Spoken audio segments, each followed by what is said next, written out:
அன்பான சாய் பக்தரே, உன் வாழ்க்கையில் ஏன் சில நேரம் மகிழ்ச்சி இல்லாமல் போயிடுது தெரியுமா? எல்லாமே இருக்கும்போது ஒரு காலியான உணர்வு, ஒரு அமைதி இல்லாத மனநிலை. நீ இதை உணர்ந்திருக்கியா? வாழ்க்கையில் பிரச்சனைகள் வராத நாளே இல்லை. ஆனால் அந்த பிரச்சனைகளுக்கு நடுவில் கூட மகிழ்ச்சியாக இருக்க முடியும்னு சொன்னவர் இருக்கார். அவர் யார் தெரியுமா? அவர் தான் நம்ம சாய்பாபா. அவர் சொன்னது சாதாரண வார்த்தைகள் இல்லை, வாழ்க்கையை முழுக்க மாற்றும் 8 சக்தி வாய்ந்த வழிகள். இந்த 8 வழிகளையும் நீ வாழ்க்கையில் ஃபாலோ பண்ணினா மன அமைதி உன்னோடு இருக்கும், கவலைகள் குறையும், உண்மையான மகிழ்ச்சி கிடைக்கும். இந்த பதிவை முழுசாக பாரு. ஏன்னா இது ஒரு சாதாரண பதிவு இல்லை, இது உன் வாழ்க்கையை மாற்றும் ஒரு செய்கை. இப்போது வாழ்க்கை முழுக்க மகிழ்ச்சியாக இருக்க சாய்பாபா சொன்னால் அந்த 8 வழிகளை தெரிஞ்சுக்கலாம். அன்பான சாய் பக்தரே, முதலாவது வழி என்ன தெரியுமா? அதுதான் நம்பிக்கை. வாழ்க்கையில் எதுவாக நடந்தாலும் நம்மை காப்பாற்றும் ஒரு சக்தி இருந்தால் அதுதான் நம்பிக்கை. சாய்பாபா எப்போதும் சொல்வார், நம்பிக்கை இருந்தால் நீ ஒருபோதும் தனியாக இருக்க மாட்ட. நீ இப்போது எந்த நிலையில் இருந்தாலும் பரவாயில்லை. கஷ்டமாக இருக்கலாம், பணப்பிரச்சனை இருக்கலாம், மன அழுத்தம் இருக்கலாம். ஆனால் ஒரு விஷயம் மட்டும் உன் மனசில் வச்சுக்கோ, இந்த நிலை நிரந்தரம் இல்லை, இது கடந்து போயிடும். நம்பிக்கை இல்லாத மனசு சின்ன பிரச்சனையும் பெருசாக நினைக்கும். ஆனால் நம்பிக்கை உள்ள மனசு பெரிய பிரச்சனைகளையும் சின்னதாக மாற்றிடும். ஒரு மனிதன் வாழ்க்கையில் எல்லாத்தையும் இழந்துட்டான். அவன் நினச்சான் எனக்கு இனிமேல் எதுவுமே இல்லைன்னு. ஆனால் ஒரு நாள் அவன் நம்பிக்கையை மட்டும் பிடிச்சிக்கிட்டான். சின்ன சின்ன முயற்சிகளை பண்ண ஆரம்பித்தான். கொஞ்ச நாள்லையே அவனோட வாழ்க்கை மாற ஆரம்பிச்சிது. ஏன் தெரியுமா? அவன் சூழ்நிலை மாறலை, அவன் மனசு தான் மாறுனுச்சு. நீயும் இன்னைக்கு ஒரு முடிவெடு. எதுவாக இருந்தாலும் நான் நம்பிக்கையை விட மாட்டேன்னு முடிவெடு. சாய்பாபா என்ன சொல்கிறார் தெரியுமா? நம்பிக்கை வை, நான் உன்னோடு இருக்கேன். நீ நம்பிக்கை வச்சா வாழ்க்கை உன்னை ஏமாற்றாது. சாய்பாபா சொல்லும் அடுத்த வழி என்ன தெரியுமா? பொறுமை. சாய்பாபா வாழ்க்கையில் மிக முக்கியமான சொன்ன வார்த்தை அதுதான் பொறுமை. இப்போது நம்ம வாழ்க்கை எப்படி இருக்குது? எல்லாம் உடனே வேண்டும், எல்லா ரிசல்ட்டும் உடனே வேணும், எல்லா சக்ஸஸும் உடனே வேணும். ஆனால் வாழ்க்கை அப்படின்னு வேலை செய்யாது. ஒரு விதை நட்ட உடனே மரம் ஆகிடாது. அது வளர நேரம் தேவை, பொறுமை தேவை. அதே மாதிரி தான் உன் வாழ்க்கையும். நீ இன்றைக்கி செஞ்ச முயற்சி நாளைக்கே ரிசல்ட்டு கொடுக்கலாம், அப்படி இல்லைன்னா கொஞ்சம் நேரம் கூட ஆகலாம். ஆனால் நீ பொறுமையாக இருந்தால் அது நிச்சயம் பலிக்கும். சாய்பாபா என்ன சொல்கிறார் தெரியுமா? நம்பிக்கையும் பொறுமையும் இருந்தால் வாழ்க்கை ஒன்றை வெற்றிக்கு கொண்டு போகும். பல பேர் ஃபெயிலியர் ஆகிறதுக்கு காரணம் என்ன தெரியுமா? அவர்கள் திறமை இல்லாததால் இல்லை, அவர்களால் காத்திருக்க முடியாது. நீ இன்னையிலேருந்து இதை ஃபாலோ பண்ணு, அவசரப்படாத. ஒவ்வொரு நாளும் சின்ன சின்னதாக முன்னேறு. ஒரு நாள் நீ நினச்ச வாழ்க்கையை உன்கிட்ட வரும். பொறுமை இருந்தால் மனம் அமைதி தரும், மன அமைதி வந்தால் மகிழ்ச்சி தானாக வரும். சாய்பாபா சொல்லும் அடுத்த வழி என்ன தெரியுமா? அதுதான் அன்பு. இந்த உலகத்தில் எல்லாருக்கும் தேவைப்படுவது என்ன தெரியுமா? பணம் இல்லை, பதவி இல்லை, அன்பு. சாய்பாபா சொல்வார், எல்லா உயிர்களிலும் நான் இருக்கேன். அதாவது நீ யாரை சந்தித்தாலும் அவர்கள்ட்ட அன்பாக நடந்துக்கோ. நீ ஒருத்தரை கஷ்டப்படுத்தினா அது அவர்களுக்கு மட்டும் இல்லை, அது உன் மனசுக்கும் காயம் தரும். ஆனால் நீ அன்பாக நடந்தால் அந்த அன்பு திருப்பி ஒன்ட்டே வரும். நீ கவனிச்சிருக்கியா?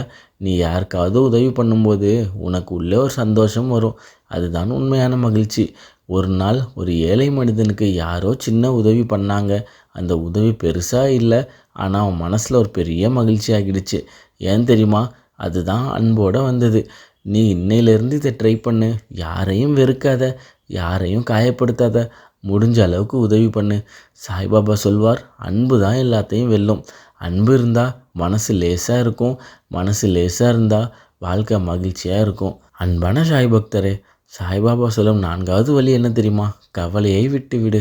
நம்ம வாழ்க்கையில் நடக்கிற பல கஷ்டங்களுக்கு ஒரு முக்கியமான காரணம் இருக்குது. என்ன தெரியுமா? அதிகமான கவலை, அதிகமான யோசனை. நடக்காத விஷயத்தையும் நினைச்சு நம்ம மனசை நம்மளே கஷ்டப்படுத்துகிறோம். என்ன ஆகுமோ, நாளைக்கு என்ன நடக்குமோன்னு தெரியாமல் இந்த கேள்விகள் தான் நம்மளோட மகிழ்ச்சியே கெடுக்குது. ஆனால் சாய்பாபா என்ன சொல்கிறார் தெரியுமா? நீ கவலைப்படாத, நான் இருக்கேன். இந்த ஒரு நம்பிக்கை இருந்தால் உன் மனசு பாதி லேசாகிடும். கவலை ஒரு பிரச்சனையை தீர்க்காது, ஆனால் அதை இன்னும் பெருசாக மாற்றும். நீ கவலைப்படுற நேரத்தில் தீர்வு பற்றி யோசிக்க ஆரம்பித்தா உன் வாழ்க்கை மாற ஆரம்பிக்கும். ஒரு மனுஷன் தினமும் கவலைப்பட்டுக்கிட்டே இருந்தான். அவனுக்கு தூக்கம் இல்லை, மகிழ்ச்சியும் இல்லை. ஒரு நாள் அவன் முடிவு எடுத்தான், நான் கவலைப்பட மாட்டேன், நான் ஆக்ஷன் எடுப்பேன்.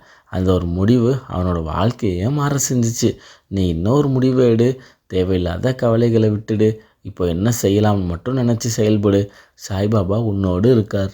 நீ கவலை விடுற நேரத்தில் உன் மனசு சுதந்திரம் அடையும். அந்த சுதந்திரம் தான் உண்மையான மகிழ்ச்சி தரும். அன்பான சாய் பக்தரே, சாய்பாபா சொல்லும் 5வது வழி என்ன தெரியுமா? பயத்தை வெல்லு. வாழ்க்கையில் மகிழ்ச்சியாக இருக்க முதல்ல நீ விட வேண்டியது என்ன தெரியுமா? பயம். பயம் இருந்தால் நீ முன்னேற மாட்ட, நீ முயற்சி செய்ய மாட்ட, உன் வாழ்க்கையை வாழ மாட்ட. பல பேர் வாழ்க்கையில் தோல்வி அடைகிறதுக்கான காரணம் அவர்கள் திறமை இல்லாததால் இல்லை, என்ன ஆகுமோன்ற பயத்தால். சாய்பாபா என்ன சொல்கிறார் தெரியுமா? நீ தைரியமாக இரு, நான் உன்னோடு இருக்கேன். இந்த ஒரு நம்பிக்கை இருந்தால் பயம் தானாக குறைய ஆரம்பிக்கும். ஒரு மனுஷன் எப்போது பயந்து வாழ்ந்தான்? புதிய விஷயம்னா பயம், புதிய முடிவுனா பயம். ஒரு நாள் அவன் முடிவு எடுத்தான், நான் பயத்தை விடுறேன், நான் முயற்சியை மட்டும் செய்கிறேன். முதல்ல கஷ்டமாக இருந்துச்சு, ஆனால் ஒவ்வொரு நாளும் அவன் தைரியம் அதிகமாகிட்டே போணுச்சு. கொஞ்ச நாளில் அவன் வாழ்க்கையே மாறிடுச்சு. நீ இன்னையில இருந்து இதை ஃபாலோ பண்ணு. பயம் இருந்தாலும் அதை தயங்காமல் செய், தயக்கம் இருந்தாலும் முன்னேறு. ஏன்னா தைரியம் வந்த பிறகு தான் மகிழ்ச்சி வரும். சாய்பாபா உன்னை வழி நடத்துவார். நீ பயத்தை வென்றா உன் வாழ்க்கையில் உன்னால் கட்டுப்படுத்த முடியும். அதுதான் உண்மையான சுதந்திரம். அன்பான சாய் பக்தரே, சாய்பாபா சொல்லும் 6வது வழி என்ன தெரியுமா? நேர்மை. வாழ்க்கையில் நீ எவ்வளவு பெரிய வெற்றி அடைந்தாலும் அது நேர்மை இல்லாமல் வந்துச்சுன்னா அது நீண்ட நாள் நிலைக்காது. சாய்பாபா எப்போதும் சொல்வார், உண்மையாக இரு, நேர்மையாக நட. நேர்மைனா என்ன? யாரும் பார்க்காத நேரத்துலையும் சரியானதை செய்கிறது. அதுதான் உண்மையான குணம். சில நேரம் நேர்மையாக இருந்தால் நமக்கு கஷ்டம் வரும். தவறான வழி சுலபமாக தோணும். ஆனால் அந்த சுலபமான வழி தான் பிறகு பெரிய பிரச்சனையாகும். ஒரு மனுஷனுக்கு 2 வழிகள் இருக்குது.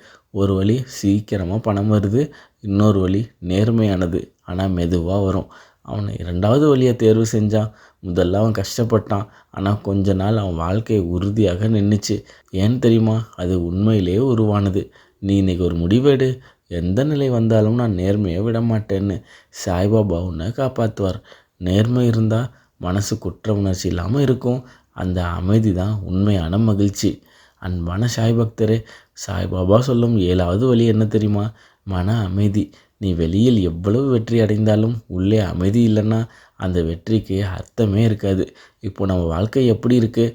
எப்போதும் ஓட்டம், எப்போதும் டென்ஷன், எப்போதும் யோசனை. அதனால தான் மகிழ்ச்சி நம்மக்கிட்ட இருந்து தூரம் போயிடுது. ஆனால் சாய்பாபா என்ன சொல்கிறார் தெரியுமா? அமைதியாக இரு, உள்ளத்தை கேள். தினமும் கொஞ்ச நேரம் ஃபோனை யூஸ் பண்ணாமல் வச்சுடு. யார்கிட்டையும் பேசாத, அமைதியாக உன்னோட இரு. அந்த நேரம் உன் மனசு சுத்தமாக இருக்கும். ஒரு மனுஷன் எப்போதும் ஸ்ட்ரெஸ்ஸில் இருந்தான், பணம் இருந்தோம், மகிழ்ச்சி இல்லை. ஒரு நாள் அவன் தினமும் 10 நிமிஷம் அமைதியாக உட்கார ஆரம்பித்தான். முதல்ல சலிப்பாக இருந்துச்சு, ஆனால் கொஞ்ச நாளில் அவன் மனசு அமைதியாக மாற ஆரம்பிச்சிச்சு. அவனுக்கு வாழ்க்கை ரொம்பவே சிம்பிளாக தெரிஞ்சிச்சு. நீயும் இன்னையிலேருந்து இதை ட்ரை பண்ணு. தினமும் ஒரு 10 நிமிஷம் அமைதியாக இரு. உன்னோடு நீயே பேசு. சாய்பாபா உன்னோடு இருப்பதை உணர்வ. மன அமைதி இருந்தால் கவலைகள் குறையும், பயம் குறையும், மகிழ்ச்சி அதிகமாகும். அன்பான சாய் பக்தரே, சாய்பாபா சொல்லும் 8வது வழி என்ன தெரியுமா? ஒப்படை. நம் வாழ்க்கையில் எல்லாத்தையும் கண்ட்ரோல் பண்ண முடியாது. சில விஷயங்கள் நம்ம கையில் இருக்கும், சில விஷயங்கள் நம்ம கையில் இருக்காது. அதனால தான் நீ செய்ய வேண்டியது செய்த பிறகு மீதியை கடவுளிடம் விட்டுடணும். சாய்பாபா என்ன சொல்கிறார் தெரியுமா? நீ உன் பணியை செய், மீதியை நான் பார்த்துக்கிறேன். நீ எல்லாத்தையும் கண்ட்ரோல் பண்ண ட்ரை பண்ணினா மன அழுத்தம் வரும், கவலைகள் அதிகமாகும். ஆனால் நீ ஒப்படைச்சா மனசு லேசாகும், உள்ளே அமைதி வரும். ஒப்படைப்புனா என்ன? நம்பிக்கை, விட்டு விடுதல். என்ன நடக்குமோ அது நல்லதே நடக்கும்னு நம்புறது தான் ஒப்படைப்பு. ஒரு மனுஷன் வாழ்க்கையில் பல தடைகள் சந்தித்தான். அவன் எல்லாத்தையும் கண்ட்ரோல் பண்ண ட்ரை பண்ணான், ஆனால் எதுவுமே சரியாகலை. ஒரு நாள் அவன் முடிவெடுத்தான், நான் முயற்சி செய்கிறேன், மீதியை கடவுள்கிட்ட விட்டுடுறேன். அந்த ஒரு மாற்றம் அவனோட மனசுக்கு பெரிய அமைதி தந்துச்சு. நீயே இன்னையிலேருந்து இதை ஃபாலோ பண்ணு. உன் முயற்சி 100% கொடு. ரிசல்ட்டை பற்றி டென்ஷனை விடு. சாய்பாபா உன்னை கைவிட மாட்டார். நீ ஒப்படைச்சா வாழ்க்கை எளிமையாகும். அந்த எளிமை தான் உண்மையான மகிழ்ச்சி. அன்பான சாய் பக்தரே, இப்போ நீ கேட்ட இந்த 8 வழிகள் சாதாரணமான வார்த்தைகள் இல்லை. இது உன் வாழ்க்கையை மாற்றும் வழிகள். நம்பிக்கை, பொறுமை, அன்பு, கவலை விடுவது, பயத்தை வெல்வது, நேர்மை, மன அமைதி, கடவுள் மீது ஒப்படை. இந்த 8 விஷயங்களையும் நீ வாழ்க்கையில் ஃபாலோ பண்ணினா வெளியில் நீ என்ன நடந்தாலும் உன் உள்ளே மகிழ்ச்சி நிலையாக இருக்கும். நினைவில் வச்சுக்கோ, மகிழ்ச்சி வெளியில் கிடையாது, அது உன் மனசில் தான் உருவாகுது. சாய்பாபா உனக்கு சொல்ல வர்றது இதுதான். நீ சரியான வழியில் நடந்தால் மகிழ்ச்சி தானாக உன்னை தேடி வரும். இது ஒரு பதிவு மட்டுமல்ல, இது உன் வாழ்க்கைக்கு வந்த ஒரு சைகை. இன்னையிலேருந்து ஒரு முடிவெடு. இந்த 8 வழிகள் குறைந்தது ஒரு விஷயமாவது இன்னையிலேருந்து ஃபாலோ பண்ணு. நீ மாற்றமாக ஆரம்பிச்சா உன் வாழ்க்கை தானாக மாறும். ஓம் சாய்ராம். ஓம் சாய்ராம். ஓம் சாய்ராம்.